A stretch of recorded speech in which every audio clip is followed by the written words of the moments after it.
আসসালামু আলাইকুম প্রিয় দর্শক। মিরপুর 12 এর ডিওএইচএস একটি অভিজাত এলাকা। আর্মির সংশ্লিষ্টতা থাকার কারণে এখানকার সবকিছু সুশৃঙ্খল, সুনিয়ন্ত্রিত ও নিয়মতান্ত্রিক।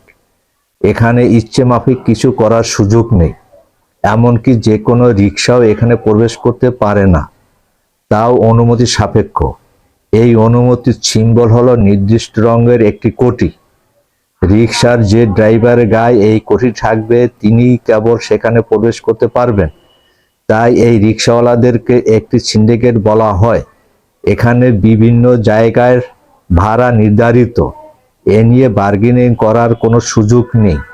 এই পরিস্থিতিটা সৃষ্টি করে দিয়েছে নির্দিষ্ট কালারের কোটি।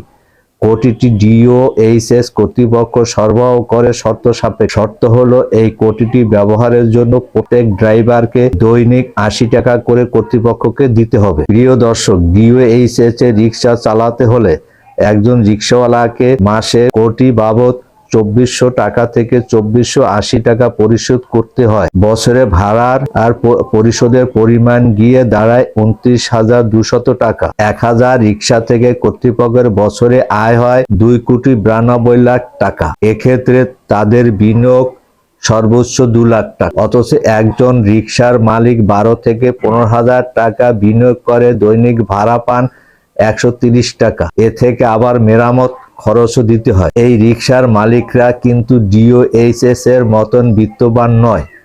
ডিওএইচএস এ না গেলে গরিবের মাথায় কাঁঠাল ভেঙে খাওয়ার মর্মটা বুঝতাম না।